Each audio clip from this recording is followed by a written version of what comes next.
স্বাধীনতার সার্বভৌমত্ব রক্ষা ছাড়াও উন্নয়ন কর্মকাণ্ডের সম্পৃক্ততা বাড়াতে হবে। সশস্ত্র বাহিনী দিবসে প্রধানমন্ত্রী শিখা অনির্বাণে শ্রদ্ধা। বেগম জিয়ার বিদেশে চিকিৎসার অনুমতি না দিলে পদত্যাগের হুমকি বিএনপি এমপিদের। স্বরাষ্ট্রমন্ত্রীর কাছে জোট নেতাদের আবেদন। আজ সারা দেশে প্রতিবাদ সমাবেশ। অবৈধভাবে ওষুধ মরফিন ট্যাবলেট বিক্রি করছে অসাধু চক্র। মাদক হিসেবে ব্যবহার করছেন শিক্ষার্থীরা। উৎপাদনে সরকারি প্রতিষ্ঠানকে দায়িত্ব নেওয়ার পরামর্শ বিশেষজ্ঞদের।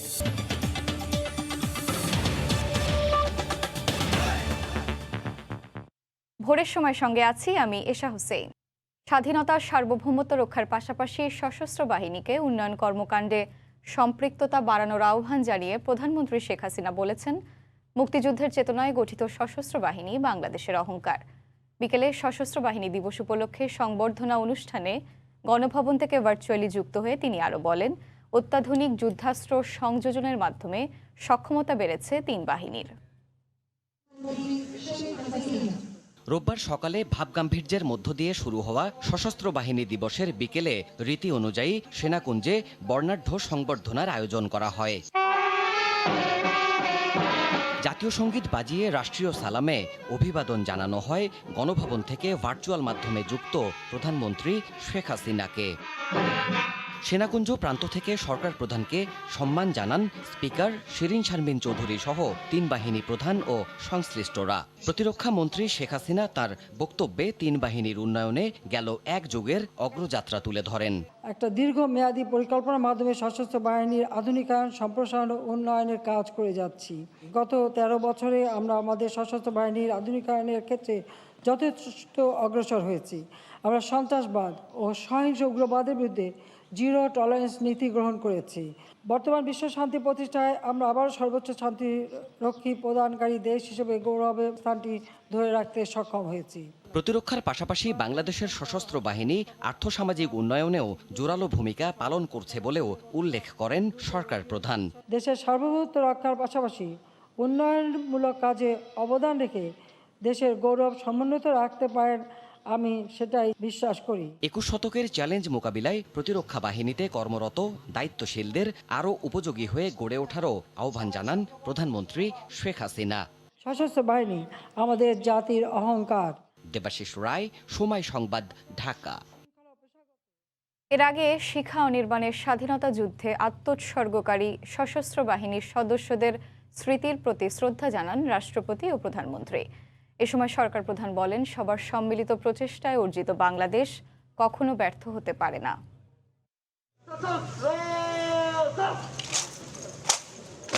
21শে নভেম্বর সশস্ত্র বাহিনী দিবস। 1971-এর মহান মুক্তিযুদ্ধ চলাকালে এই দিনে সেনা, নৌ ও বিমান বাহিনী সম্মিলিতভাবে পাকিস্তানি বাহিনীর বিরুদ্ধে আক্রমণের সূচনা করেন। এদিন মুক্তিযুদ্ধে সশস্ত্র বাহিনীর অবিস্মরণীয় অবদান ও বীরত্বগাথা জাতি গভীর শ্রদ্ধার সঙ্গে স্মরণ করে। দিবসটি উপলক্ষে মহান স্বাধীনতা যুদ্ধে আত্মোৎসর্গকারী সশস্ত্র বাহিনীর সদস্যদের স্মৃতির প্রতি শ্রদ্ধা জানিয়ে ঢাকা সেনানিবাসের শিখা অনির্বাণে ফুল দেন রাষ্ট্রপতি ও প্রধানমন্ত্রী। এরপর সেনা, নৌ ও বিমান বাহিনী প্রধানগণ নিজ নিজ বাহিনীর পক্ষ থেকে শিখা অনির্বাণে শ্রদ্ধা জানান। এরপর দিবসটি উপলক্ষে আয়োজন করা হয় স্বাধীনতা যুদ্ধে খেতাবপ্রাপ্ত মুক্তিযোদ্ধা ও তাদের উত্তরাধিকারীদের সম্বর্ধনা দেয়া এবং 2020-21 সালের জন্য সশস্ত্র বাহিনীর সর্বোচ্চ শান্তিকালীন পদকপ্রাপ্ত সদস্যদের পদক প্রদান অনুষ্ঠান। গণভবন থেকে ভার্চুয়ালি যুক্ত হন প্রধানমন্ত্রী শেখ হাসিনা। মুক্তিযোদ্ধারা যে যেখানে থাকুক, যে দলেই থাকুক না কেন, মুক্তিযোদ্ধা হিসেবেই তারা সম্মান পাবে। যদিও 2001-এ যারা ক্ষমতা এসেছিল তারা যেহেতু স্বাধীনতা বিরোধীদের নিয়েই ক্ষমতায় আসে, প্রকৃতপক্ষে মুক্তিযুদ্ধে সেই চেতনাকে আবার ধ্বংস করার চেষ্টা করে। বীর মুক্তিযোদ্ধা ও সশস্ত্র বাহিনীর আত্মত্যাগ আর সবার সম্মিলিত প্রচেষ্টায় অর্জিত বাংলাদেশ কখনো ব্যর্থ হতে পারে না মন্তব্য করে সরকার প্রধান বলেন, জাতির পিতার আদর্শে চলমান অগ্রযাত্রা যেন কোনোভাবেই ব্যাহত না হয়। বাংলাদেশকে বিশ্ব মর্যাদায় আমরা আজকে নিয়ে এসেছি। এই মর্যাদা ধরে রেখে বাংলাদেশ এগিয়ে যাবে। প্রধানমন্ত্রীর পক্ষ থেকে 5 জন সেনা, 2 জন নৌ এবং 1 জন বিমান বাহিনীর সদস্যকে শান্তিকালীন পদক পরিয়ে দেন মুক্তিযুদ্ধ বিষয়ক মন্ত্রী আকম মোজাম্মেল হক। প্রসূন আশিস, সময় সংবাদ, ঢাকা। বিএনপি চেয়ারপারসন বেগম খালেদা জিয়ার বিদেশে চিকিৎসার অনুমতি না দিলে সংসদ থেকে পদত্যাগের হুমকি দিয়েছেন দলটির এমপিরা।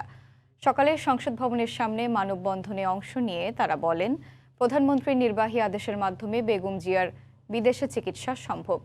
এদিকে বিএনপি চেয়ারপারসনকে দেশের বাইরে নিয়ে চিকিৎসা করাতে স্বরাষ্ট্রমন্ত্রীর কাছে লিখিত আবেদন করেছেন ২০ দলীয় জোট নেতারা।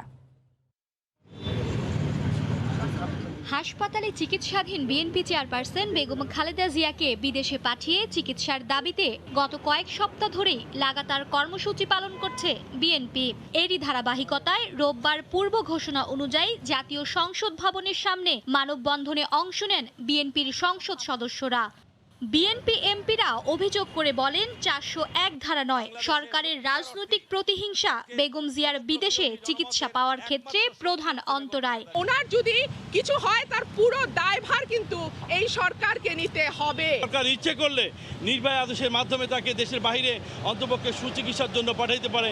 এদিকে ২০ দলীয় জোটভুক্ত ৫টি দলের নেতারা সচিবালয়ে স্বরাষ্ট্রমন্ত্রীর সঙ্গে দেখা করে বেগম জিয়াকে চিকিৎসার জন্য বিদেশে যাওয়ার অনুমতি চেয়ে লিখিত আবেদন করেন। অত্যন্ত আন্তরিকতার সঙ্গে আলাপ করেছেন, গ্রহণ করেছেন, বলেছেন মাননীয় প্রধানমন্ত্রীর সঙ্গে তিনি নিশ্চয়ই এটা অবহিত করবেন। পরে বিষয়টি নিয়ে গণমাধ্যমে স্বরাষ্ট্রমন্ত্রী আবেদনটি আইন অনুযায়ী বিবেচনার আশ্বাস দেন। তারা আবেদন করেছেন যে আবেদনটি মাননীয় প্রধানমন্ত্রীর কাছে পাঠিয়ে দেওয়ার জন্য। আমরা সেটা আমাদের প্রসেস করে আমরা দেখব, কিন্তু আইনের ভাষায় বলা যায় এটার কোনো স্কোপ নেই।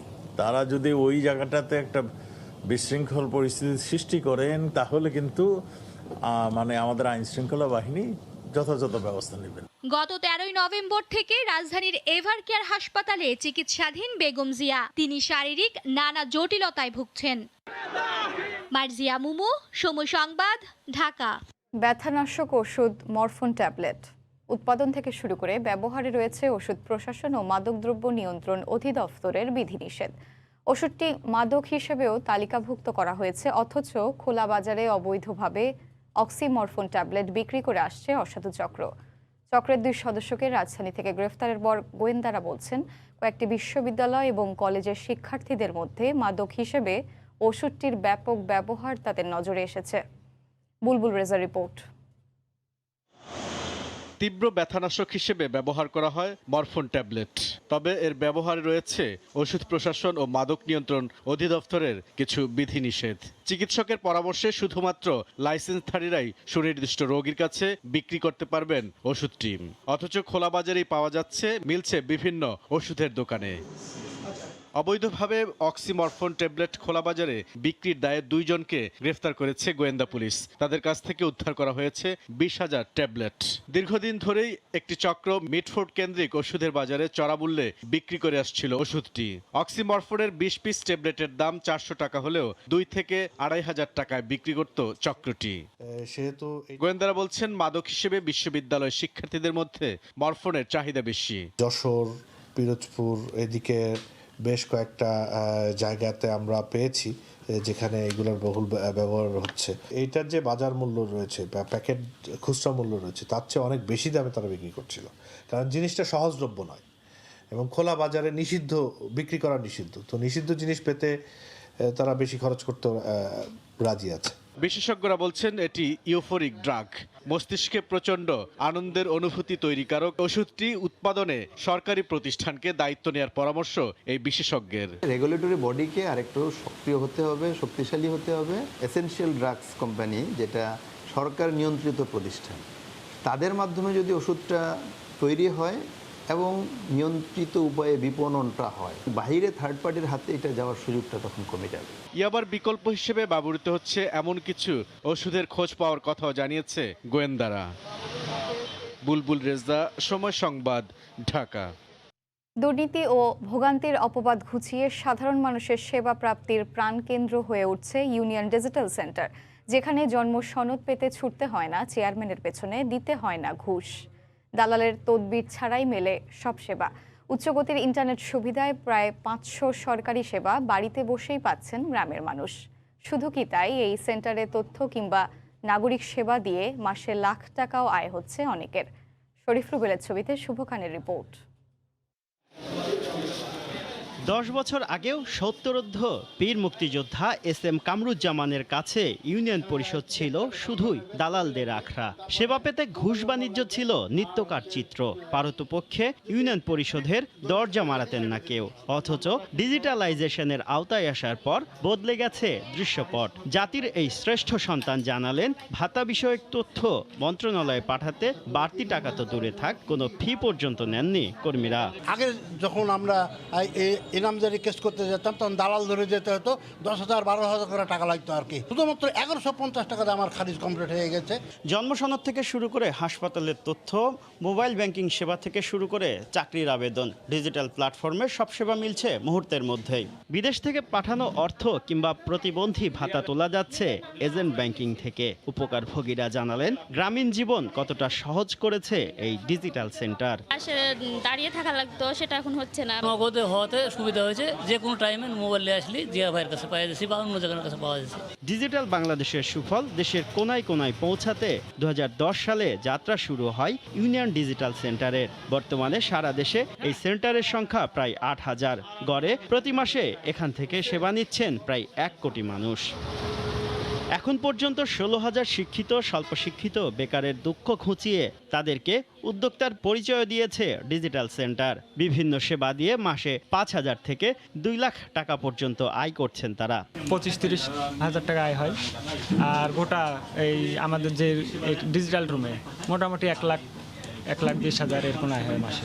2020 সাল পর্যন্ত ডিজিটাল সেন্টার থেকে মোট 55 কোটি 4 লাখ সেবা দেওয়া হয়েছে এবং এর মাধ্যমে নাগরিকদের 168 কোটি কর্মঘণ্টা ও 76,775 কোটি টাকা সাশ্রয় হয়েছে। আমরা প্রত্যেকটা গ্রোথ সেন্টারে যেতে চাই। আমাদের টার্গেট আমরা 31-এর মধ্যে আমরা 20,000 আমরা ইউনিয়ন ডিজিটাল সেন্টারে যাব। নাগরিকদের জীবনমান পরিবর্তনে ইতিবাচক অবদানের জন্য মিলেছে জাতিসংঘের বিশেষায়িত সংস্থার পুরস্কার। শুভ খান, সময় সংবাদ, রাজশাহী। বাস ভাড়া অর্ধেক দিতে চাওয়ায় বদরুন্নেসা কলেজের ছাত্রীকে ধর্ষণের হুমকি দেয় হেলপার। এর প্রতিবাদে সকালে রাজধানীর বকশীবাজারে সড়ক অবরোধ করে বিক্ষোভ করেন তার সহপাঠীরা। এই ঘটনায় সন্ধ্যায় ঠিকানা বাসের অভিযুক্ত চালক ও হেলপারকে সিদ্ধিরগঞ্জ থেকে গ্রেফতার করে র্যাব। বেগম ফজিলাতুন্নেসা সরকারি মহিলা কলেজের ছাত্রীকে যৌন হয়রানির বিচারের দাবিতে রোববার রাজধানীর বকশীবাজার মোড়ে আন্দোলনে নামে শিক্ষার্থীরা। তাদের অভিযোগ, শনিবার রাজধানীর শনিরাখড়ায় ঠিকানা পরিবহনের একটি বাসে বদরুন্নেসা কলেজের উচ্চ মাধ্যমিক 2য় বর্ষের এক ছাত্রী অর্ধেক ভাড়া নিতে চাইলে তাকে ধর্ষণের হুমকি দেন বাস চালকের সহকারী। আমাদের নিরাপত্তা চাই, কেন আমাদের নিরাপত্তা থাকবে না? আমাদের দাবি মানতেই হবে। আজ যদি আমি ওর পাশে না দাঁড়াই, কাল হয়তো কেউ আমার পাশে দাঁড়াবে না। এ অবস্থায় রোববার সন্ধ্যায় নারায়ণগঞ্জের সিদ্ধিরগঞ্জ থেকে অভিযুক্ত বাস হেলপার ও ড্রাইভারকে গ্রেপ্তার করে র্যাব। র্যাব জানায়, প্রাথমিক জিজ্ঞাসাবাদে ধর্ষণের হুমকির অভিযোগ অস্বীকার করলেও ওই শিক্ষার্থীর সঙ্গে বাকবিতণ্ডার কথা জানিয়েছে গ্রেপ্তারকৃতরা। নারায়ণগঞ্জের সিদ্ধিরগঞ্জ এলাকা থেকে আজকে সন্ধ্যায় যে ওই বাসের যে ড্রাইভার রুবেল এবং যেই মূল যেই অশোভন আচরণ করেছিল, বিকৃত মানসিকতার যে মানুষ মেহেদি, তাকে গ্রেপ্তার করতে সক্ষম হয়। ধর্ষণের হুমকির ব্যাপারে ওনারা আমাদেরকে সরাসরি সত্যতার ব্যাপারে বলেনি, বাট রাগারাগি হয়েছে, বাকবিতণ্ড হয়েছে, ভাড়া নিয়ে কথা কাটাকাটি হয়েছে, এই বিষয়গুলো ওনারা আমাদেরকে বলেছেন। বাট সরাসরি যে হেল্পার, সে আমাদের কাছে যে যার সাথে কথা হচ্ছে, সে সরাসরি এই ব্যাপারে আমাদেরকে বলেনি। র্যাব জানায়, অতিরিক্ত মুনাফার জন্যই শিক্ষার্থীদের কাছ থেকে ফুল ভাড়া নিত চালক ও হেল্পার। নাজওয়ার মাহমিদ, সময় সংবাদ, ঢাকা। মোবাইল কোম্পানিগুলোকে ইউটিউবে বিনোদনমূলক কন্টেন্ট দেওয়ার জন্য অনুমতি দেওয়া হয়নি। লাইসেন্স ছাড়াই বেআইনিভাবে এ কাজ তারা করছে। তবে এ বিষয়ে অভিযোগ পেলেই ব্যবস্থা নেওয়া হবে বলে জানিয়েছেন তথ্য ও সম্প্রচার মন্ত্রী ডক্টর হাসান মাহমুদ। বিশ্ব টেলিভিশন দিবসে অ্যাটকো আয়োজিত আলোচনা সভায় তিনি কথা বলেন। এছাড়া সেট টপ বক্সের বেশি দাম নেওয়ার বিষয়টি মনিটরিং করা হবে বলেও জানান মন্ত্রী। গতিময় তথ্য প্রযুক্তির এই সময়ে এখনো আপামর মানুষের কাছে অন্যরকম আবেদন রাখে টেলিভিশন। তথ্য এবং বিনোদনের অন্যতম মাধ্যম চারকোনা বোকাবাক্স। বিশ্ব টেলিভিশন দিবসে টেলিভিশন ওনার্স অ্যাসোসিয়েশন অ্যাটকো আয়োজন করে আলোচনা সভার। পরিশুদ্ধ সমাজ গড়তে টেলিভিশনের ভূমিকার কথা তুলে ধরে প্রধান অতিথির বক্তব্যে তথ্য ও সম্প্রচার মন্ত্রী বলেন, মোবাইল কোম্পানির বিনোদনমূলক কোনো কন্টেন্ট ইউটিউবে চালানোর লাইসেন্স প্রদান করা হয়নি। এ ব্যাপারে আনুষ্ঠানিকভাবে অবহিত করলে ব্যবস্থা নেওয়ারও আশ্বাস দেন তিনি। বিভিন্ন টেলিফোন কোম্পানিগুলো তারা এন্টারটেইনমেন্ট কন্টেন্ট তৈরি করে সেগুলো আবার একটা ইউটিউব চ্যানেল হিসাবে তারা সেগুলো চালাচ্ছে, তাদেরকে সেই লাইসেন্স দেওয়া হয়নি। আমি সেই জন্যে বিটিআরসি এবং টেলিকম মিনিস্ট্রিকে আমরা বেশ কয়েকবার চিঠি দিয়েছি। লাইসেন্সের শর্ত ভঙ্গ করে কেউ কিছু করবে, সেটি হতে পারে না। এই টেলিভিশন শিল্পকে সমাজ গঠনে, ব্যক্তি জীবন গঠনে এবং আমাদের নতুন প্রজন্মকে প্রত্যয়ী করার ক্ষেত্রে কাজে লাগাতে পারি। মন্ত্রী আরো বলেন, অযাচিতভাবে সেট টপ বক্সের দাম নেওয়া হলে সেটিও মনিটরিং করা হবে। মানুষ প্রত্যেককে সেট টপ বক্স কিনতে হবে। সরকারের অবস্থান অত্যন্ত স্পষ্ট, জনগণের উপর যাতে কোনোভাবেই অযাচিতভাবে বেশি টাকার সেট টপ বক্স বিক্রি করা না হয়, সেটা আমরা মনিটর করব। আকাশ সংস্কৃতির প্রভাব থেকে দূরে রেখে নতুন প্রজন্মকে দেশপ্রেমে উদ্বুদ্ধ করতে ভূমিকা রাখতে দেশীয় টেলিভিশন চ্যানেলগুলোর প্রতি অনুরোধ মন্ত্রীর। অনুষ্ঠানে অ্যাডকোর পরিচালক ও সদস্যরাও উপস্থিত ছিলেন। তানজিলা খান মিম, সময় সংবাদ, ঢাকা। আপাতত নিষ্পত্তি হলো আলোচিত জাপানি 2 শিশুর মামলা। 1 শিশু থাকবে জাপানি মায়ের কাছে আর 2 শিশু থাকবে বাংলাদেশে বাবার কাছে। তবে মা তার 2 সন্তানের সঙ্গে জাপান থেকে এসে বছরে 3 বার 10 দিন করে থাকতে পারবেন। সেক্ষেত্রে খরচ হিসেবে 10 লাখ টাকা দিতে হবে বাবাকেই। আইনজীবী বলছেন, 2 শিশু বাবার কাছে থাকতে ইচ্ছা জানানোয় আদালতে রায় দেন।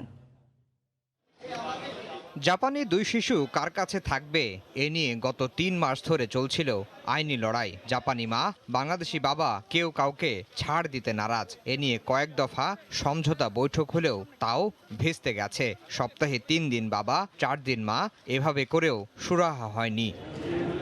এই 2 শিশু বাবার কাছেই থাকবেন বলে রোববার রায় দিলেন দেশের উচ্চ আদালত। আদালত বলেছেন, 3 বার শিশুদের ডেকে জিজ্ঞাসা করা হয়েছে তারা কার কাছে থাকতে চান। 3 বারই বাবার কথা বলেছেন। তবে জাপানি মা বছরে 1 মাস 2 শিশুর সঙ্গে সময় কাটাতে পারবেন। এজন্য মাকে আসতে হবে বাংলাদেশে, আর এই খরচ ব্যয় করবেন শিশুদের বাবা। 10 দিন করে মা বাংলাদেশে আসতে পারবে, এসে বাচ্চাদের সঙ্গে থাকতে পারবে। বছরে 3 বার এই সমস্ত খরচ বহন করবে বাবা। বিগত এই কয়েক মাস বাংলাদেশে থেকে তিনি যে আইনি লড়াই করেছেন, এই সময় তার যে খরচ হয়েছে, এই বাবদ আগামী 7 দিনের মধ্যে বাবা মাকে 10 লক্ষ নগদ টাকা পরিশোধ করবেন। আইনজীবীরা বলছেন, এ রায়ে বাবা মা নয়, জিতেছে 2 শিশু। এখানে বাবা মার জিত বা হার এটা কিছুই না, এটা হলো বাচ্চাদের জিত। বাচ্চারা কোথায় থাকতে চান, কোথায় বাচ্চারা ভালো থাকতে চান, সুস্থ থাকতে চান, স্বাভাবিক থাকতে চান, এটা বাচ্চারা বেছে নিয়েছে। বাবা হলো পক্ষ, বাচ্চারা হলো এখানকার আলোচনার বিষয়। এখানে একজন হ্যাপি, আরেকজন অখুশি, একজন খুশি, এই বিবেচনার চাইতেও বেশি ইম্পর্টেন্ট হলো এই বাবা মার দ্বন্দ্ব কমে যাক, এটাই আমরা সবাই চেয়েছিলাম। 2008 সালে জাপানি নাগরিক নাকানো এরিকোকে বিয়ে করেন শরীফ ইমরান। 12 বছরের সংসারে তাদের 3টি কন্যা সন্তান হয়। এরপর পারিবারিক টানাপোড়েনে বিচ্ছেদ হয় তাদের। 2 শিশুকে নিয়ে ঢাকায় চলে আসেন বাবা। জাপানি মা বাংলাদেশে এসে সন্তানদের ফিরে পেতে মামলা করেন উচ্চ আদালতে। এভাবেই বন্ধুপ্রতিম 2 দেশের 2 নাগরিকের পারিবারিক দ্বন্দ্ব গড়ায় আদালতে। আফজাল হোসেন, সময় সংবাদ, ঢাকা। এবারও বিক্রি হলো না চট্টগ্রাম বন্দরের শেডে পড়ে থাকা 112টি মূল্যবান গাড়ি। নিলামে 60% দাম উঠেছে মাত্র 3টি গাড়ির। 4.25 কোটি টাকার বিএমডব্লিউর দাম চাওয়া হয়েছে 12 লাখ টাকা। 1.25 কোটি টাকার মার্সিডিজ বেঞ্চ চাওয়া হয়েছে 3 লাখ টাকায়। তবে 100 কোটি টাকার রাজস্ব আদায় নিশ্চিতে নিলাম আইন সংশোধন করে গাড়িগুলো বিক্রি করে দেওয়ার কথা বলছেন ব্যবসায়ীরা। বিস্তারিত জানাচ্ছেন কমল দে। বিএমডব্লিউ ব্র্যান্ডের একটি গাড়ির বর্তমান বাজার মূল্য প্রায় 4.25 কোটি টাকা, কিন্তু নিলামে দাম উঠেছে মাত্র 12 লাখ টাকা। একইভাবে 4 কোটি 30 লাখ টাকা মূল্যের রেঞ্জ রোভার কেনার জন্য দর হাঁকা হয়েছে 18 লাখ টাকা। 1 কোটি 24 লাখ টাকা মূল্যের মার্সিডিজ বেঞ্চের দাম চাওয়া হয়েছে মাত্র 3 লাখ টাকা। 2011 সাল থেকে গত 10 বছরে 5 বারের বেশি নিলাম ডাকা হয়েছে এসব মূল্যবান গাড়ি বিক্রির জন্য, কিন্তু নানা জটিলতায় কোনোবারে গাড়িগুলো বিক্রি করা যায়নি। আর দীর্ঘদিন ধরে শেড এবং কন্টেনারে পড়ে থাকা গাড়িগুলো পরিত্যক্ত পর্যায়ে চলে যাওয়ায় সরকারের 100 কোটি টাকার রাজস্ব থেকে বঞ্চিত হওয়ার সংখ্যা সৃষ্টি হয়েছে। এই অবস্থায় গাড়িগুলো দ্রুত বিক্রির জন্য নিলাম আইন সংশোধনের কথা বলছেন গাড়ি ব্যবসায়ীরা। অনেক বিডাররাও এটা ইন্টারেস্টেড হওয়ার পরেও যখন ফিজিক্যালি ভেরিফিকেশন করতে যায় গাড়ি কেনার আগে, তখন দেখে যে গাড়ির ফিটিংসের কথা লেখা আছে তার সাথে বর্তমানে মিল নেই। অবশ্যই নীতিমালাটাকে একটু সংশোধন করে কাস্টম হাউসে প্রেরণ করতে হবে। রাজস্ব বোর্ডের অধীনস্থ হওয়ায় কমিশনার মহোদয় সব কিছু করতে পারেন না। তবে গত 3 এবং 4 নভেম্বর অনুষ্ঠিত নিলামে 60% দর দেওয়া 3টির পাশাপাশি গত নিলামের চেয়ে বেশি দাম দেওয়া 11টি গাড়িও বিক্রির জন্য সুপারিশ করা হয়েছে। এক্ষেত্রে বাকি গাড়িগুলো বিক্রির জন্য আবারও নিলাম ডাকতে হবে কাস্টমস কর্তৃপক্ষকে। গাড়ির সর্বোচ্চ দর যেটা পড়েছে সেটা হচ্ছে 53 লক্ষ টাকা এবং অনেকগুলো গাড়ি পড়েছে যেগুলো 40 লক্ষ টাকা, 35 লক্ষ টাকা। সেগুলো আমরা আসলে তার সংরক্ষিত মূল্য এবং পূর্ববর্তী নিলাম এর মূল্য বিবেচনা করে সিদ্ধান্ত গ্রহণ করব। গত 15-20 বছর আগে পর্যটন সুবিধায় মূল্যবান এসব গাড়ি বাংলাদেশে নিয়ে আসা হয়, কিন্তু কার্নেট সুবিধা সংক্রান্ত গাড়ি ছাড় করার ক্ষেত্রে সরকার কঠোর বিধিনিষেধ জারি করায় গাড়িগুলো এতদিন বন্দরেই পড়ে আছে। নিলামে তোলা 112টি গাড়ির ভিত্তি মূল্য ধরা হয়েছে 180 কোটি টাকা। নিলামে বিক্রির তালিকায় রয়েছে Mitsubishi, Mercedes Benz, BMW, Land Rover, Land Cruiser, Lexus, Ford, Jaguar, Daewoo, Honda এবং CRV। কমল দে, সময় সংবাদ, চট্টগ্রাম। সরবরাহ কমের অজুহাতে কুড়িগ্রামে বস্তা প্রতি 200 থেকে 300 টাকা বেড়েছে টিএসপি ও MOP সারের দাম। আলু ও বিভিন্ন শাকসবজির আবাদকে সামনে রেখে হঠাৎ এই মূল্য বৃদ্ধিকে বিপাকে পড়েছেন চাষিরা। তবে কৃষি বিভাগের দাবি, সরকার নির্ধারিত দামে সার বিক্রি নিশ্চিত করতে মনিটরিং করা হচ্ছে। কুড়িগ্রাম থেকে মমিনুল ইসলাম মঞ্জুর তথ্য, বেলাল হোসেনের তোলা ছবি নিয়ে রিপোর্ট। আলু ও শাকসবজি আবাদ নিয়ে এখন ব্যস্ত সময় পার করছেন কুড়িগ্রামের কৃষকরা। কৃষকদের অভিযোগ, অনেক এলাকাতেই বেড়েছে সারের দাম। বাড়তি দামের কারণে কোনো ডিলারই ক্যাশ মেমো দিচ্ছে না। সরকার নির্ধারিত 1100 টাকার পরিবর্তে 1400 টাকা দিয়ে 50 কেজির এক বস্তা টিএসপি এবং একই পরিমাণ MOPর বস্তা 750 টাকার পরিবর্তে 900 টাকা করে কিনতে হচ্ছে। এতে লোকসানের শঙ্কায় তারা। সারের যেটা দাম বাড়ছে টিএসপি আর পটাশ, তাতে তো আমাদের পোষায় না। প্রতি বস্তা টিএসপি নিতেছে 1400 টাকা, পটাশ নিতেছে 900 টাকা, কিন্তু এভাবে আমরা আর পাচ্তেছি না। আমরা অনেকভাবে ক্ষতিগ্রস্ত হইতেছি। সার নেই ডিলারের কাছ থেকে, ওনার কাছ থেকে বাহি নেই, ওনার যা রেট ধরো তাই আমাকে তো রসিদ দেয় না। ডিলারদের দাবি, বেশি দামে সার বিক্রি করছে না কেউ, তবে কমেছে সারের সরবরাহ। আমদানি পর্যায়ে সরবরাহ কম হচ্ছে। সরবরাহ আসলে আমাদের কোনো সারের কোনো রকম অভাব থাকবে না এবং কোনোখানেই কোনো গ্রাম পর্যায়ে যদি কোনো মূল্য বৃদ্ধি হয়ে থাকে সেটা আমরা জানি না। সারের দাম নিয়ন্ত্রণে মনিটরিং জোরদার করা হয়েছে বলে জানায় কৃষি বিভাগ। উপজেলা পর্যায়ে সার মনিটরিংয়ের জন্য ব্যাপক নির্দেশনা প্রদান করেছি। লাল সালুতে নির্ধারিত মূল্য তালিকা দিয়ে ডিলাররা সার বিক্রয় করছেন। কৃষি বিভাগের তথ্য অনুযায়ী চলতি মাসে জেলায় 2295 মেট্রিক টন MOP এবং 1483 মেট্রিক টন টিএসপি সার বরাদ্দ দেওয়া হলেও এখন পর্যন্ত সরবরাহ করা হয়েছে যথাক্রমে 807 এবং 442 মেট্রিক টন। সময় সংবাদ, কুড়িগ্রাম। নড়াইলের কালিয়া উপজেলার পিরোলি বিলের উন্মুক্ত জলাশয় দখলের অভিযোগ উঠেছে প্রভাবশালীদের বিরুদ্ধে। মাছ ধরতে পারছেন না বলে জানান মৎস্যজীবীরা, তবে তদন্ত করে প্রয়োজনীয় ব্যবস্থা নেওয়ার আশ্বাস দিয়েছেন জেলা প্রশাসক। নড়াইল থেকে খায়রুল আরেফিন রানার পাঠানো তথ্য ও ছবি নিয়ে রিপোর্ট। নড়াইলের কালিয়া উপজেলার পিরোলি বিলের উন্মুক্ত জলাশয়, এখানে মাছ ধরে অনেকেই জীবিকা নির্বাহ করতেন। তবে স্থানীয় প্রভাবশালীরা নেট দিয়ে ঘেরাও করে জলাশয়টি দখল করে রাখায় মাছ ধরতে পারছেন না বলে অভিযোগ মৎস্যজীবীদের। আমাদের কিন্তু এইভাবে সংসার চলে।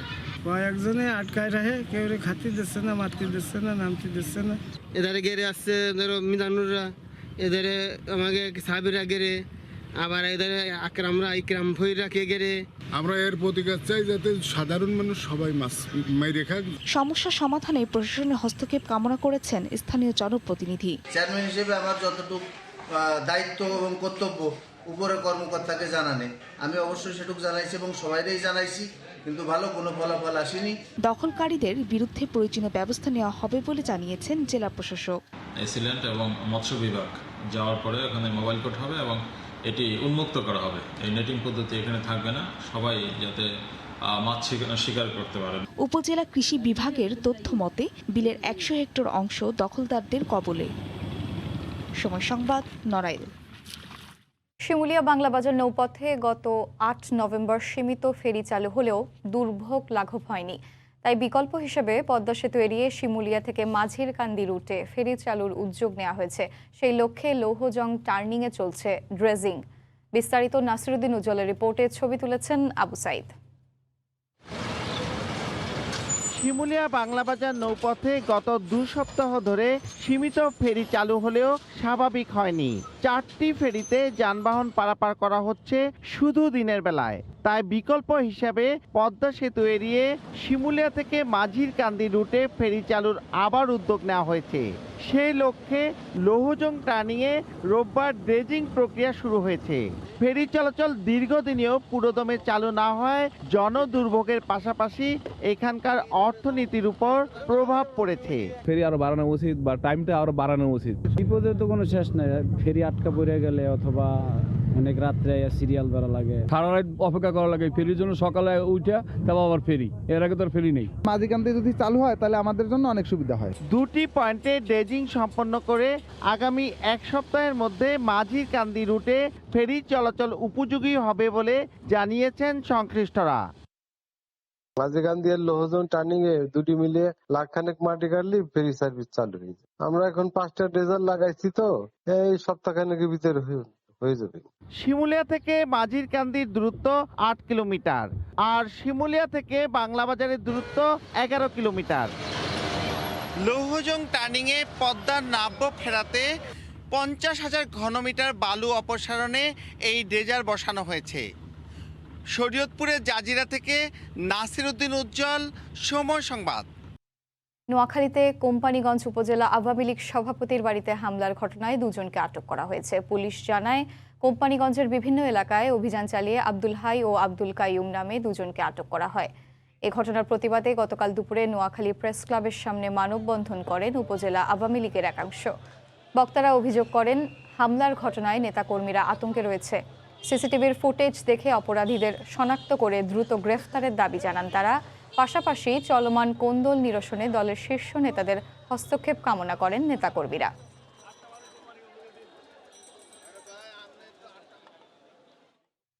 গোপালগঞ্জে প্রবাসীকে কুপিয়ে আহত করার প্রতিবাদে সংবাদ সম্মেলন করেছে ভুক্তভোগী পরিবার।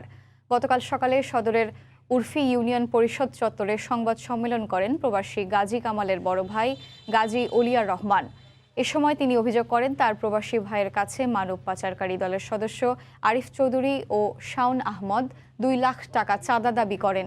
এরপর টাকা না পেয়ে গত 28 অক্টোবর হংকংয়ে 7-11 শপের সামনে কামালকে কুপিয়ে আহত করা হয়। এ ঘটনায় ভাইয়ের জীবন নিরাপত্তা সহ দোষীদের গ্রেফতারের দাবি জানান তিনি। শেরপুরে বন্য হাতি হত্যার প্রতিবাদ ও জীববৈচিত্র্য সুরক্ষার দাবিতে মানববন্ধন করা হয়েছে। গতকাল দুপুরে জেলা কালেক্টরেট চত্বরে জন উদ্যোগ নামের এই সংগঠন এই কর্মসূচিটি পালন করে।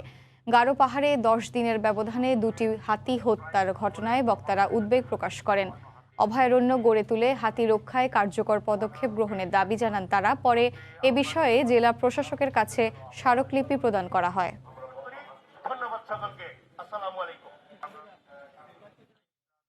নেত্রকোনায় জাতির জনক শেখ মুজিবুর রহমানের জন্মশতবার্ষিকী উপলক্ষে বঙ্গবন্ধুর ম্যুরাল স্থাপন করা হয়েছে। গতকাল দুপুরে সদরের দত্ত উচ্চ বিদ্যালয়ের ম্যুরালটির উদ্বোধন করেন স্থানীয় সংসদ সদস্য ও সমাজ কল্যাণ প্রতিমন্ত্রী আশরাফ আলী খান খসরু। পরে আলোচনা সভা অনুষ্ঠিত হয়। এ সময় বক্তারা বলেন, এর মাধ্যমে আগামী প্রজন্ম মুক্তিযুদ্ধের ইতিহাস ও বঙ্গবন্ধু সম্পর্কে আরও বিশদভাবে জানতে আগ্রহী হবে। একই সঙ্গে ইতিহাস চর্চায় শিক্ষার্থীরা উদ্বুদ্ধ হবে বলে আশাবাদী বিদ্যালয়টির শিক্ষকরা। 4 বছরেরও বেশি সময় ধরে চিকিৎসক নেই মাদারীপুর ও শরীয়তপুর জেলার 30 লাখ মানুষের জন্য নির্মিত একমাত্র সরকারি বক্ষব্যাধি ক্লিনিকে। এছাড়া অন্যান্য 17টি পদের বিপরীতে কর্মরত আছেন মাত্র 8 জন। ফলে খুঁড়িয়ে খুঁড়িয়ে চলছে এর কার্যক্রম। দায় স্বীকার করে স্বাস্থ্য বিভাগ বলছে, সমস্যার সমাধানে দ্রুত কার্যকর পদক্ষেপ নেওয়া হবে। মাদারীপুর থেকে সঞ্জয় কর্মকার, অভিজিতের তথ্য ও শাহাদাত আকনের ছবিতে রিপোর্ট। মাদারীপুরের শিবচর উপজেলার ভান্ডারিকান্দি এলাকা থেকে 60 ঊর্ধ্ব সেকেন্দার আলী চোকদার 2 সপ্তাহের বেশি সময় ধরে অসুস্থ থাকায় স্বাস্থ্যসেবা নিতে আসেন জেলার একমাত্র বক্ষবিধি ক্লিনিকে। সকাল 7টা থেকে দুপুর 1টা পর্যন্ত অপেক্ষা করেও পাননি কোনো চিকিৎসকের দেখা। গলায় এবং নাক দিয়ে রক্ত যায়। ভোরে আসলাম, চিকিৎসক দেখাম, ডাক্তার দেখাম, কিন্তু এসে শুনি যে ডাক্তার এখন পর্যন্ত আসে নাই। শুধু সেকেন্দার আলী নন, তার মতো প্রতিদিন শত শত রোগী ফিরে যাচ্ছেন জেলার একমাত্র বক্ষবিধি ক্লিনিকে স্বাস্থ্যসেবা না পেয়ে। 4 বছরের বেশি সময় ধরে এখানে নেই বিশেষজ্ঞ কোনো চিকিৎসক। 17টি পদের junior consultant, medical officer, lab technologist, সহকারী সেবিকা সহ 9টি পদ খালি রয়েছে দীর্ঘদিন ধরে। ফলে ঘুরিয়ে ঘুরিয়ে চলছে চিকিৎসা কার্যক্রম। এখানে আসি ডাক্তারের কাছে, তো ডাক্তার পাই নাই, বললো তারা ডাক্তার নাই, এখানে কাজকর্ম করতেছে। তো অবশ্যই কষ্ট হইতেছে আশায়। ডাক্তার যদি ঠিকভাবে থাকতো তাহলে এখানে এই জনগণ আইসা মানুষ হয়রানি হইতো না। বক্ষব্যাধি ক্লিনিকে কফ পরীক্ষা করার যন্ত্র না থাকায় রোগীদের বাধ্য হয়ে আসতে হয় জেলা সদর হাসপাতালে। স্যাম্পলটা আসলে যক্কা হাসপাতাল থেকে স্যাম্পলটা কালেকশন করে নির্দিষ্ট ফর্ম আছে, ফর্ম ফিল আপ করিয়া আমাদের কাছে পাঠায়, পরে আমরা এখন পরীক্ষা করিয়া রিপোর্ট দিয়ে দিই। ভারপ্রাপ্ত সিভিল সার্জন জানান, একজন চিকিৎসককে অতিরিক্ত দায়িত্ব দিয়ে কোনো মতে টিকিয়ে রাখা হয়েছে স্বাস্থ্যসেবা। রুটিনভাবে কাজটা আমার চলমান আমি করতে ব্যর্থ হচ্ছি এই কারণে যে আমার জনবল কিন্তু নাই। কারণ হচ্ছে যে ওখানে যে সিডিসির যে কনসালটেন্ট থাকার কথা সে কিন্তু আমাদের নেই। মাদারীপুর ও শরীয়তপুর জেলার মানুষকে স্বাস্থ্যসেবা দিতে শহরের সৈদারবালিতে 1936 সালে প্রতিষ্ঠিত হয় বক্ষবিধি ক্লিনিকটি। সঞ্জয় কর্মকার, অভিজিৎ, সময় সংবাদ, মাদারীপুর। ঠাকুরগাঁও বেসিক শিল্প নগরীতে 34 বছরেও বিকশিত হয়নি শিল্প। বেশিরভাগই প্লাস্টিকের কারখানা আর মুড়ি তৈরির দোকানে ভরা। বরাদ্দ প্লট ভাড়া দিয়ে খাবার হোটেল সহ বিভিন্ন পণ্যের ব্যবসাও করেছেন অনেকে। জিয়াউর রহমান বকুলের তথ্য ও সুমন হোসেনের ছবিতে রিপোর্ট। বাংলাদেশ ক্ষুদ্র ও কুটির শিল্প কর্পোরেশন বিসিকের বরাদ্দ করা শিল্প প্লটে ভাঙারি, খাবার হোটেল, হার্ডওয়্যার, সিমেন্ট, মুদিসহ ভ্যারাইটিস দোকান আছে। কয়েকটি প্লাস্টিকের সুতা, পলিথিনের ব্যাগ ও পাইপ কারখানা। ঢিমেতালে চলছে কয়েকটি মুড়ি ও চিড়ার মিল। ঠাকুরগাঁও বেসিক শিল্পনগরীর এই অবস্থা দেখে বোঝা যায় সেখানে নিয়মনীতির কোনো বালাই নেই। অনেকেই বরাদ্দ প্লট ভাড়া দিয়েছেন বিভিন্ন ব্যবসায়ীর কাছে, যা দেখার কেউ নেই। মানুষ ব্যবসাও করতেছে, মনে করেন ভাড়া মানে মেস করতেছে, দোকান করতেছে। আমরা যারা উদ্যোক্তা আছি তারা ঠিকমতো আমরা জায়গা জমি পাচ্ছি না, এবং যেগুলো পড়ে আছে সেগুলো ঠিকমতো করে ডিস্ট্রিবিউশন করা হচ্ছে না। 200 টাকাই টাকা দেওয়া লাগে, অত সেবার বেলায় কিছু পাচ্ছি না আমরা। তবে অনিয়মের অভিযোগ অস্বীকার করে ইতোমধ্যে কয়েকটি অবৈধ দোকান উচ্ছেদ করা হয়েছে বলে জানালেন স্থানীয় বিসিক কর্মকর্তারা। কর্তৃপক্ষের বহু চিঠি চালাচালি হয়েছে, চেম্বার অফ কমার্সকে দিয়ে আমরা মিটিং টিটিংও করছি। আমরা তো মানুষের গায়ে হাত তুলি পারি। ভাড়া কয়েকটা দোকান রয়েছে, সেই দোকানগুলোর বিরুদ্ধে আমরা ব্যবস্থা নেব। আমরা এর মধ্যে কয়েকটা দোকানকে আমরা উচ্ছেদ করছি। 1987 সালে ঠাকুরগাঁও সদরের গোবিন্দনগর এলাকায় 15 একর জমিতে 53টি ইউনিটে 105টি শিল্প প্লট বরাদ্দ দেওয়া হয়, যার 5টি এখনো ফাঁকা। সময় সংবাদ, ঠাকুরগাঁও। বিদেশি বিনিয়োগ বাড়াতে প্রয়োজনীয় নীতি গ্রহণে কাজ করছে সরকার বলে জানান প্রধানমন্ত্রীর বেসরকারি শিল্প ও বিনিয়োগ উপদেষ্টা সালমান এফ রহমান। তিনি বলেন, সরকার বিদেশি বিনিয়োগকে গুরুত্ব দিয়ে লক্ষ্যমাত্রা ঠিক করেছে, সে অনুযায়ী ব্র্যান্ডিংয়ের কাজ চলছে। সকালে রাজধানীর একটি হোটেলে এক গবেষণা প্রতিবেদন প্রকাশ অনুষ্ঠানে একথা বলেন তিনি। অনুষ্ঠানে প্রধান অতিথি হিসেবে উপস্থিত ছিলেন পরিকল্পনা মন্ত্রী এম এ মান্নান। এ সময় তারা দেশের অর্থনৈতিক অগ্রযাত্রার রোড ম্যাপ নিয়েও আলোচনা করেন।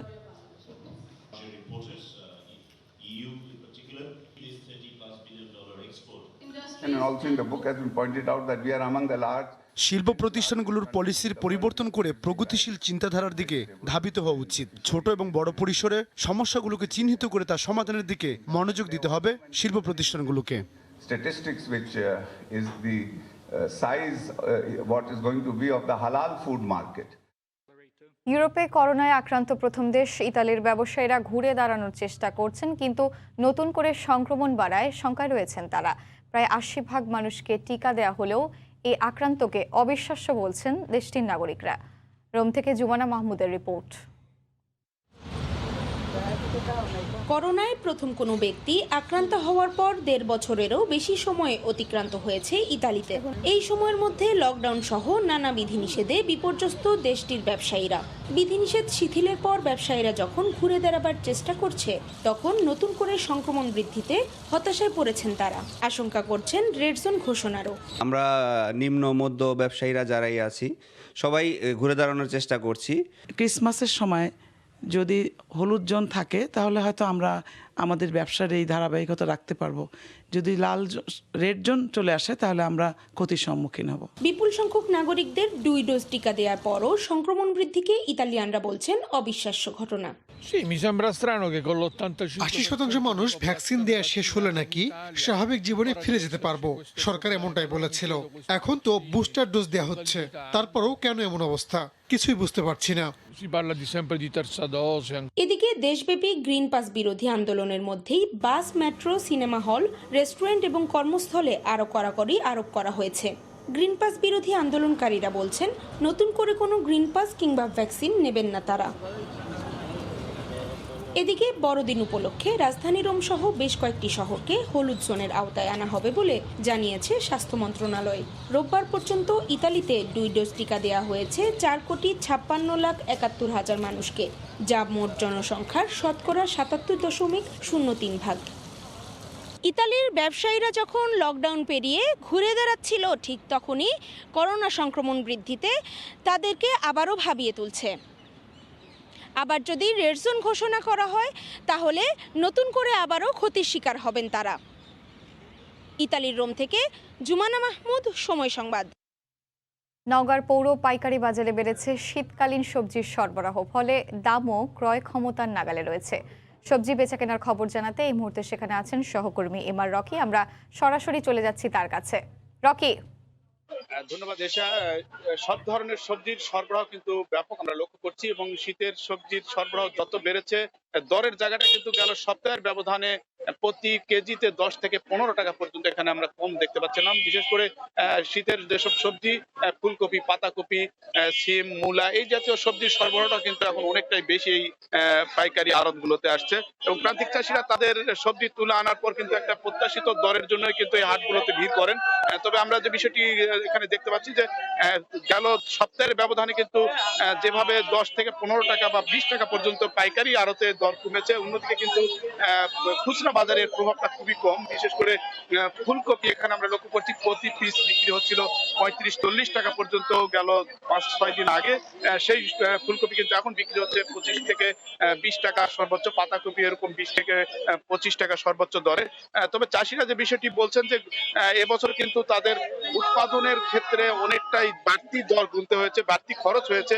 এক্ষেত্রে কিন্তু একটা প্রত্যাশিত দর তারা আশা করছিলেন, তবে মৌসুমের প্রথম ভাগে একটা ভালো দর তারা পাচ্ছিলেন। বিশেষ করে শীতের আগাম যেসব সবজি তারা করেছিলেন, এই জাতীয় সবজির দরটা কিন্তু তাদের অনেকটা আশা পূরণ করেছিল। তবে এখন সরবরাহ যত বাড়ছে ততই কিন্তু দরের জায়গাটা নিচে নেমে যাচ্ছে, এবং সরবরাহের তুলনায় ক্রেতার উপস্থিতি কম এখানে বলছেন পাইকাররা। এই কারণে কিন্তু তাদের দরের জায়গাটা কমে যাওয়ার কারণ বলছেন। এবং যে বিষয়টি এখানে আমরা দেখতে পাচ্ছিলাম যে প্রতি পিস যেমন ফুলকপি বিক্রি হচ্ছে 15 টাকা কমে, অন্যদিকে কিন্তু যেসব সিম, মূলা, লাউ, এই জাতীয় সবজিতেও কিন্তু 15 টাকা পর্যন্ত কমে আসার কারণে কিন্তু সাধারণ ক্রেতাদের ভিতর কিছুটা স্বস্তি ফিরেছে। তবে পাইকারি এবং খুচরা বাজারের ভিতর কিন্তু একটা বড় ধরনের তফাৎ রয়ে গেছে, এবং এখানে যে দরে বিক্রি হয় পাইকাররা কিন্তু যে দরটায় কিনেন খুচরা পর্যায়ে কিন্তু তার প্রভাবটা খুব কম থাকে। এবং এই ক্ষেত্রে কিন্তু পাইকারদের কাছে অনেকটা বাজার নিয়ন্ত্রণের অভিযোগ রয়েছে। চাষিরা যে বিষয়টিকে গুরুত্ব দিয়েছে, মধ্যস্বত্ব ভোগী যারা, তারাই কিন্তু অধিক মুনাফাটা তাদের পকেটে নিয়ে যাওয়ার কারণে কিন্তু প্রত্যাশা যে জায়গাটা, এটা কিন্তু হোঁচট খায় প্রান্তিক চাষিরা। তো চাষিদের ক্ষেত্রে অভিযোগ বলা হচ্ছে যে এইবার কিন্তু উৎপাদনের যে জায়গাটা তা অনেকটাই প্রথম দিকে ভালো ফলন এসেছে, এবং ফলনের জায়গায় নিশ্চিত হলেও কিন্তু দরের জায়গাটা কিন্তু এখন আর তাদের আশার না পাওয়ার কারণে তাদের কিন্তু এখন লোকসানের দিকে যেতে হচ্ছে। তবে নওগাঁর কিন্তু পাইকারি আড়তে 20 থেকে 25 লাখ টাকার সবজি ভোর সকাল থেকে বেলা 11টা-12টা পর্যন্ত কিন্তু বেচা কিনা হয়ে থাকে, এবং বাজারটা কিন্তু নিয়ন্ত্রণ প্রক্রিয়ার মাধ্যমে চলার কারণে কিন্তু অনেক সময় কাঙ্ক্ষিত দর চাষিরা পান না। এক্ষেত্রে তাদের যে বিষয়টিকে গুরুত্ব দেওয়ার কথা বলা হয়েছে। প্রান্তিক এসব চাষিরা অন্ততপক্ষে ভোর সকালে কেনাবেচার এই হাটগুলোতে সরকারের একটা নজরদারি আশা করেন এবং প্রকৃত বাজার ব্যবস্থা যেন নিশ্চিত হয়, এই দাবিটা কিন্তু চাষিদের মুখ থেকে আমরা সব বরাবরই পেয়ে থাকি। জেলা কৃষি সম্প্রসারণ অধিদপ্তরের পক্ষ থেকে জানানো হয়েছে চলতি মৌসুমে কিন্তু প্রায় 34,000 হেক্টর জমিতে বিভিন্ন জাতের আগাম সবজি সহ সিম, মূলা, বেগুন এই জাতীয় চাষ করা হয়েছে এবং প্রথম পর্যায়ে এসব ভালো ফলনও এসেছে এবং অনুকূল আবহাওয়া ছিল। পরে কিন্তু এখন যে বিষয়টিকে জানানো হচ্ছে যে সবজির সরবরাহ যত বাড়ছে তত কিন্তু দরের জায়গাটা নিচে নেমে যাওয়ার কারণে কিন্তু চাষিদের এবছর কিন্তু উৎপাদনের সাথে একটা অসামঞ্জস্য ব্যয়ের খাত তৈরি হয়েছে এবং হঠাৎ করে তেলের মূল্য বৃদ্ধির কারণে কিন্তু এখন সেই আশানুরূপ তারা দরটা পাচ্ছেন না। তবে প্রান্তিক এসব চাষিদের যে বিষয়টিকে তারা বলার চেষ্টা করছেন যে বাজার ব্যবস্থার সাথে একটা সামঞ্জস্য রেখে প্রকৃত ফসলের জন্য তারা ন্যায্য মূল্য এসব হাটগুলোতে পান। এই ক্ষেত্রে কিন্তু একটা ভোক্তা পর্যায়ের একটা বাজার তদারকির মাধ্যমে তাদের পকেটের জন্য মুনাফাটা যেতে পারে, এই দাবিটা কিন্তু বরাবরই তাদের মুখ থেকে আমরা পেয়ে থাকি। তবে আরেকটি বিষয় এখানে আমরা লক্ষ্য করছিলাম যে সরবরাহ যত বাড়ে পাইকারদের উপস্থিতি কিন্তু অনেকটাই কমে এসেছে বলছেন পাইকাররা এবং বাজারটাকে কিন্তু তাদের প্রক্রিয়ার মাধ্যমে নিয়ন্ত্রণের একটা অভিযোগ করা হচ্ছে এবং মধ্যস্বত্ব যারা ভোগী রয়েছেন, যারা প্রকৃতপক্ষে সবজি কেনা বেচা করেন, পরবর্তীতে বিভিন্ন জায়গায় মজুত প্রক্রিয়ার মাধ্যমে বাজারে সরবরাহ করে থাকেন, এরকম একটা খুচরা বাজারে কিন্তু একটা অসামঞ্জস্য বাজার কিন্তু তৈরি হয়ে রয়েছে।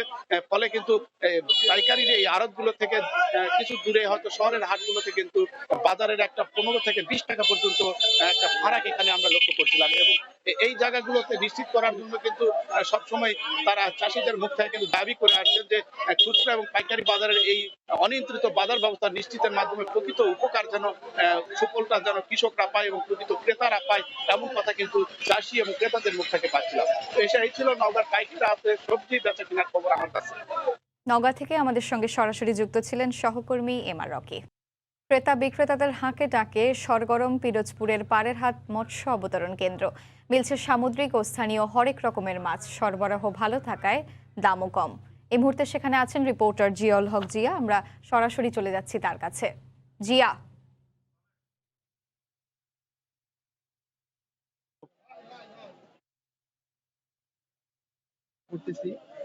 দীর্ঘদিন সমুদ্রে অবরোধ থাকার পরে জেলেদের মাঝে আবারও সেই প্রাণ চাঞ্চল্যতা ফিরে এসেছে। এখানে প্রতিদিন সাগর থেকে 15 থেকে 20টি ট্রলার মাছ নিয়ে আসে। প্রচুর পরিমাণে শীতকালীন সামুদ্রিক মাছ আসায় এখানে সেই ভোরের আলো ফোটার আগ থেকেই ক্রেতা বিক্রেতাদের হাট ডাকে সরম হয়ে ওঠে পাড়েরহাট বাদুরা মৎস্য অবতরণ কেন্দ্রে।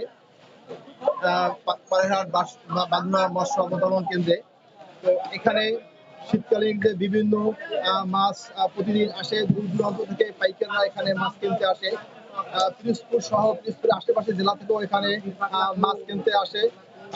ভান্ডাইরা, মঠবাইরা, কুষ্টালী, শরণখোলা, বাগেরহাট, বরিশাল থেকে এখানে মাছগুলো আসে।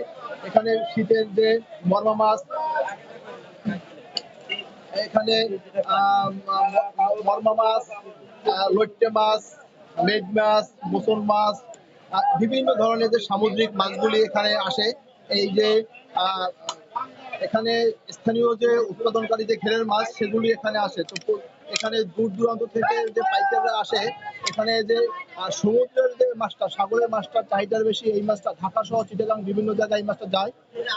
স্থানীয় মাছগুলি 100 থেকে 120 টাকা থেকে কেজি করে শুরু করে সাগরের মাছ 700 টাকা পর্যন্ত 1000 টাকা পর্যন্ত বিক্রি হয়। আর এখানে বড় সাইজের ইলিশ 800 থেকে 1000 টাকা বিক্রি হয়। আর ছোট সাইজের ইলিশ আধা কেজির যে ওজনের ইলিশগুলি সেগুলি আপনার 400 টাকা কেজি বিক্রি হয়।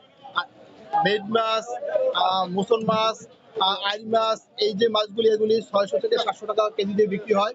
তো এখানে ব্যবসায়ীদের সাথে কথা বলে যে আমি যেটা জানতে পেরেছি সেটা হচ্ছে এই পাড়েরহাট বাদুরা মৎস্য অবতরণ কেন্দ্রে পাশে যে ব্রিজটি রয়েছে আজকে 6 থেকে 7 বছর এই ব্রিজটি ভাঙা, যার কারণে দূর দূরান্ত থেকে পাইকাররা এখানে মাছ কিনতে আসে এবং তারা ভোগান্তিতে পড়ে এবং তাদের পরিবহন খরচা বেড়ে যাওয়ার কারণে অনেক পাইকারি এখানে আসতে চাচ্ছে না। না আসার কারণে এখানে আড়তদার এবং এই যে ট্রলারের যে মাছ ব্যবসায়ী তারা অনেকটা ক্ষতির সম্মুখীন হচ্ছে বলে তারা আমাকে জানিয়েছে। এই যে বৃষ্টির কারণে যাতায়াত ব্যবস্থার খুবই সমস্যা হয়। এখানে নদীতে এই যে মৎস্য বন্দর থেকে মৎস্য অবতরণ কেন্দ্রে মাছ নিয়ে আসার পর এখানে এই যে পাশেই যে বড় একটা খাল রয়েছে সেই খালটি পার হওয়ার জন্য তাদেরকে 2-3 বার করে ভাড়া গুনতে হয়। খাওয়া ভাড়া, গাড়ি ভাড়া, লেবার খরচ বেড়ে যাওয়ার কারণে দূর দূরান্ত থেকে যারা কিনতে আসে তারা আগের থেকে একটু কম আসতেছে, তাদের ব্যবসাটা আগের থেকে একটু খারাপ হচ্ছে। তো সাগরে পর্যাপ্ত মাছ আছে, অবরোধের পর থেকে তারা বেশ ভালো মাছ পাচ্ছে এবং ভালো দাম পাচ্ছে, কিন্তু দূর দূরান্ত থেকে পাইকাররা যে ব্রিজটা ভাঙার কারণে আসে না বিধায় তারা ক্ষতির সম্মুখীন হচ্ছে। তো ব্যবসায়ীরা বলেছে যে এইভাবে যে অবরোধ দেওয়ার পরে যে তারা যে মাছ পাচ্ছে, এর আগে এরকমের মাছ পাচ্ছিল না তারা। তো অবরোধের পরে যে মাছ পাচ্ছে, আশানুরূপ মাছ পাচ্ছে তারা। এই যে শীতকালীন মাছগুলি, এই মাছটাকে কেন্দ্র করে এই পাড়াঘাট বাদুড়া মৎস্য অবতরণ কেন্দ্র পাশে শুটকি পল্লী গড়ে উঠেছে। এখানে যে ওয়েস্টেজ মাছগুলি থাকে, যে এই মাছগুলি বাছাই মাছগুলি থাকে, এই বাছাই মাছগুলি থেকেই এখানে শুটকি তৈরি করা হয়। তো এই দক্ষিণ অঞ্চলের অন্যতম বৃহৎ এই পাড়াঘাট বাদুড়া মৎস্য অবতরণ কেন্দ্রে প্রতিদিন লক্ষ লক্ষ টাকার মাছ বেচা কিনা হয়, কিন্তু যে ধরনের এরা বেচা কিনা করে বা তারা সরকারকে যেভাবে রাজস্ব দেয়, কিন্তু সেইভাবে যে ব্যবসায়িক সুযোগ সুবিধা তারা এখানে পাচ্ছে না। এটাই ব্যবসায়ীরা আমার কাছে অভিযোগ করেছে। আর ব্যবসায়ীদের দাবি, পাড়াঘাট বাদুড়া মৎস্য অবতরণের পাশে যে ব্রিজটি আছে, সেই ব্রিজটি অতি সত্বর যদি তাদেরকে পুনর্নির্মাণ করা হয়, তাহলে হয়তো তাদের এই পাড়াঘাট মৎস্য অবতরণ কেন্দ্রে আবারও প্রাণ চাঞ্চল্যতা ফিরে আসবে। তো পাড়াঘাট বাদুড়া মৎস্য অবতরণ কেন্দ্রে শীতকালীন মাছের প্রচুর সরবরাহ হয়েছে। তো এখানে ব্যবসায়ীদের দাবি যে মৎস্য অবতরণ কেন্দ্রে ব্রিজটি নির্মাণ করা হলে তাদের এখানে বন্দরে প্রাণ চালানো ফিরে আসবে। এটাই ছিল পাড়াঘাট মৎস্য অবতরণ কেন্দ্রের আমার কাছে সর্বশেষ। পিরোজপুর থেকে আমাদের সঙ্গে সরাসরি যুক্ত ছিলেন সহকর্মী জিয়াউল হক জিয়া। মালয়েশিয়ায় অবৈধ অভিবাসীদের বৈধকরণ কার্যক্রম শেষ হচ্ছে 31 ডিসেম্বর। দফায় দফায় বাড়ানো এই সাধারণ ক্ষমা কর্মসূচিতে বৈধতা নিতে শেষ সময় ঢল নেমেছে মালয়েশিয়ার ইমিগ্রেশন অফিসগুলোতে। ঢল সামলাতে দ্রুত গতিতে চলছে ইমিগ্রেশন বিভাগের কার্যক্রম। বিস্তারিত মালয়েশিয়া থেকে মোহাম্মদ আব্দুল কাদেরের রিপোর্টে। অবৈধ অভিবাসী শ্রমিকদের বৈধতা দিতে গত বছরের 16 নভেম্বর রিক্যালিব্রেশন লেবার ও রিক্যালিব্রেশন রিটার্ন নামে দুটি প্রোগ্রামের ঘোষণা দেয় মালয়েশিয়া সরকার। এর মধ্যে একটি অবৈধ অভিবাসী শ্রমিকদের বৈধভাবে কাজের নিয়োগ এবং অপরটি নিজ দেশে স্বেচ্ছায় ফেরত যাওয়া। 2 দফায় বাড়ানো প্রকল্প দুটি শেষ হচ্ছে আগামী 31 ডিসেম্বর। এতে বৈধতা নিতে শেষ সময়ে ঢল নেমেছে মালয়েশিয়ার ইমিগ্রেশন অফিসগুলোতে।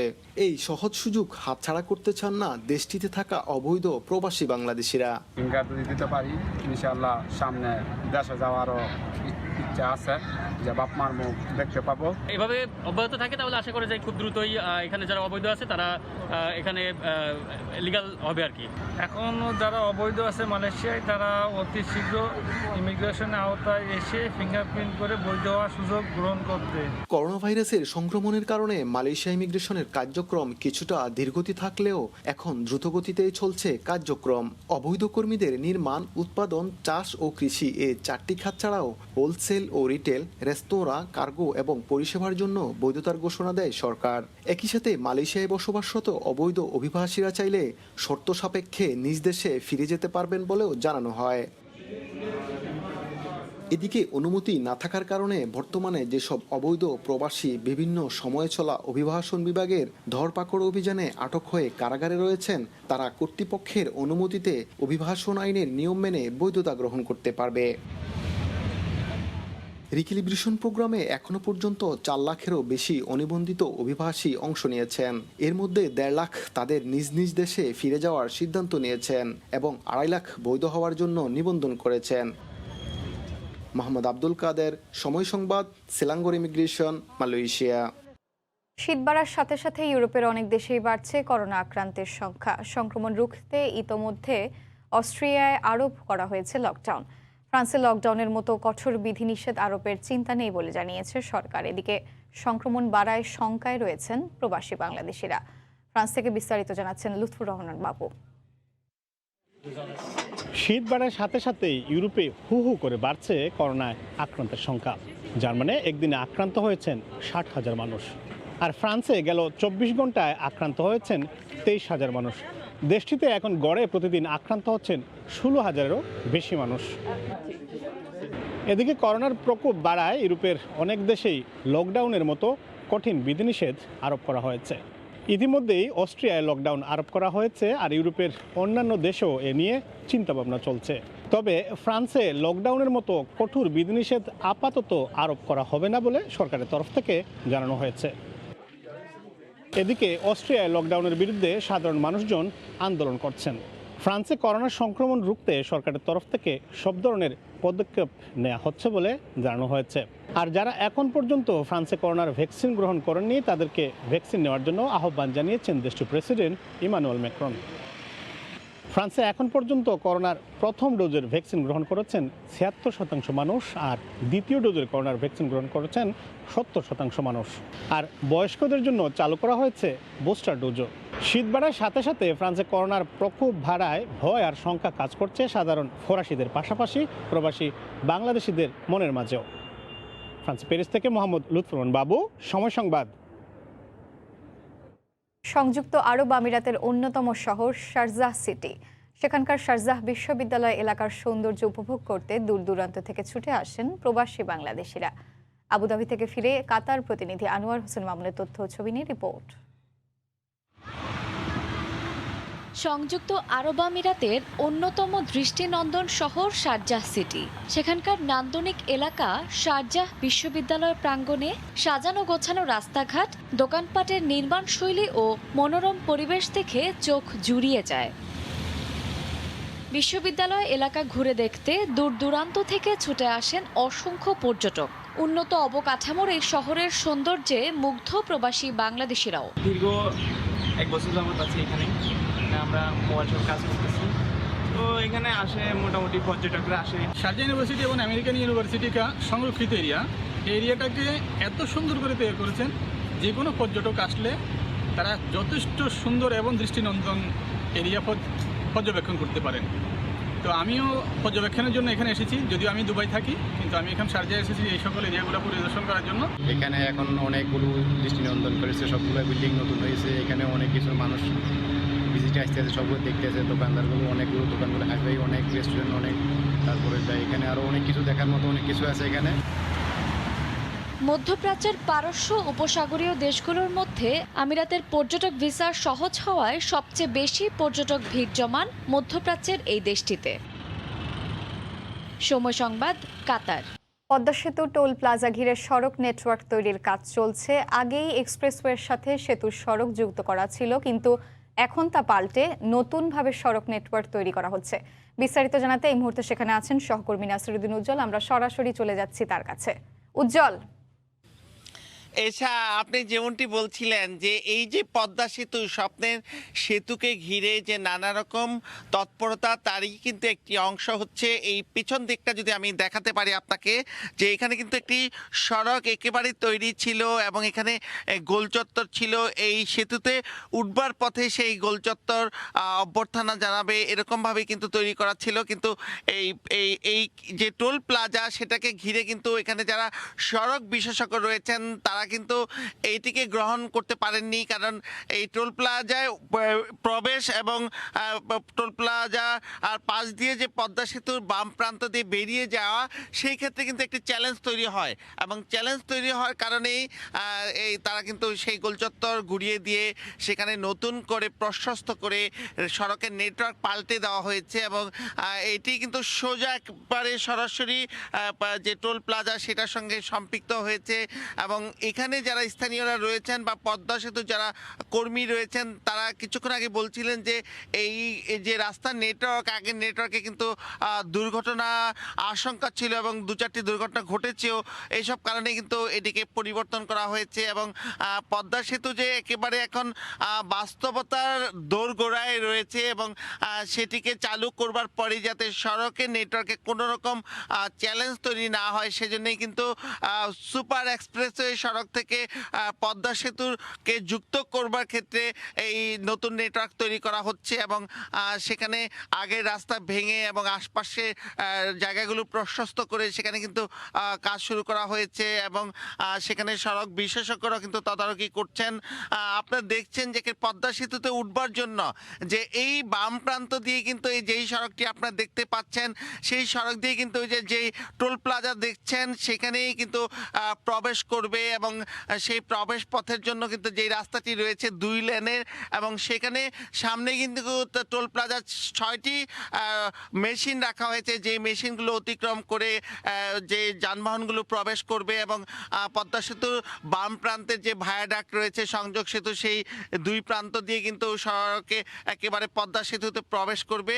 আবার ঠিক এর সামান্য পশ্চিম পাশেই কিন্তু পদ্মা সেতুর আর 2 লেন এবং ওই 2 লেন দিয়ে কিন্তু নেমে আসবে যানবাহন এবং এই গুরুত্বপূর্ণ পয়েন্ট যেখানটিতে আমরা দাঁড়িয়ে আছি সেই পয়েন্ট ঘিরেই কিন্তু এখন তৎপরতা এবং পদ্মা সেতুতে প্রতিদিন কিন্তু কোটি টাকার টোল আদায়ের তাদের টার্গেট রয়েছে। সে কারণে কিন্তু এখানে যে নিরাপত্তা সেই নিরাপত্তা এবং পদ্মা সেতুর নিরাপত্তা সব কিছু মিলিয়ে কিন্তু এখানে পদ্মা সেতুর 2 প্রান্তে 2টি থানা করা হয়েছে এবং এই পদ্মা সেতুর যে উত্তর প্রান্তের থানা সেটি পাশে কিন্তু আমরা দাঁড়িয়ে এবং এই থানায় কিন্তু ইতিমধ্যেই পুলিশের যে ইন্সপেক্টর তাকে একজন ভারপ্রাপ্ত কর্মকর্তা এবং আরও কয়েকজন কর্মকর্তা এবং কনস্টেবল তাদেরকে পদায়ন করা হয়েছে। সেখানে কার্যক্রম শুরু করেছে। এই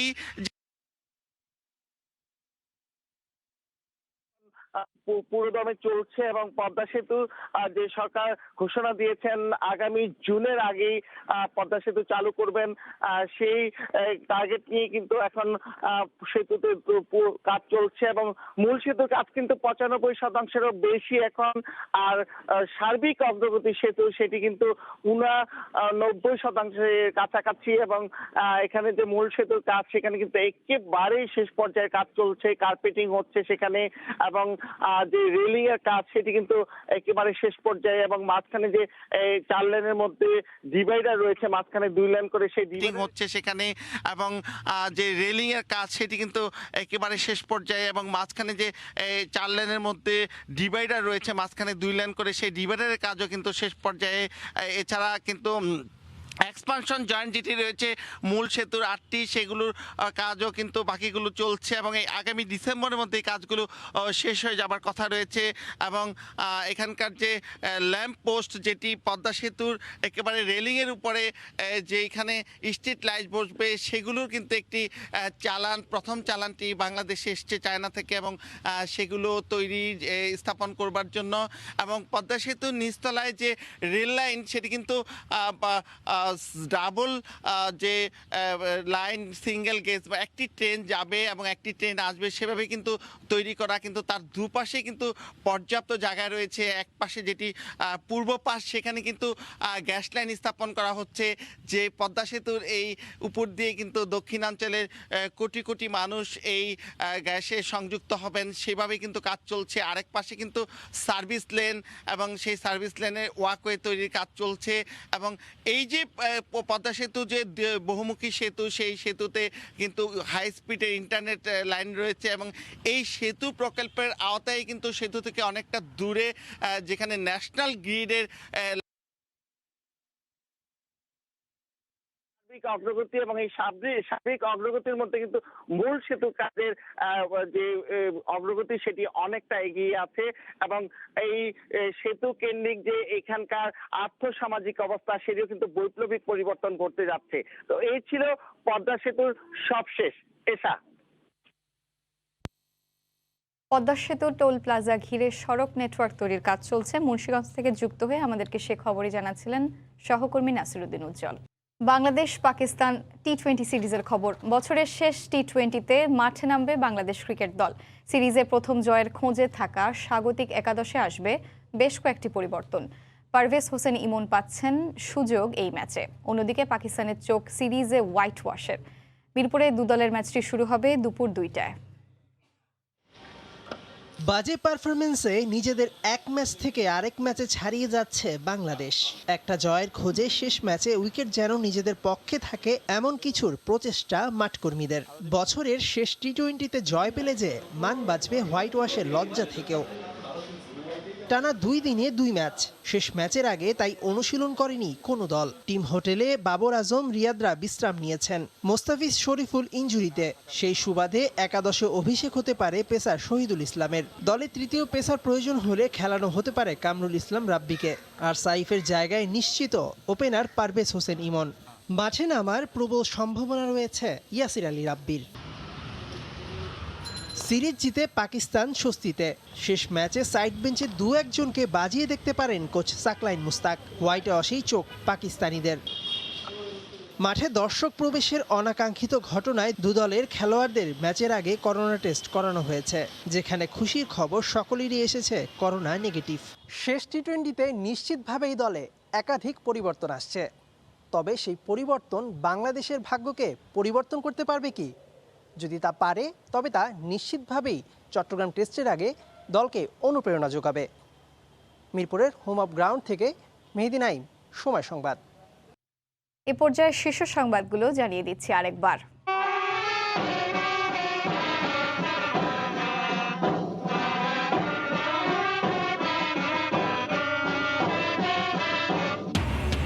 স্বাধীনতার সার্বভৌমত্ব রক্ষা ছাড়াও উন্নয়ন কর্মকাণ্ডের সম্পৃক্ততা বাড়াতে হবে।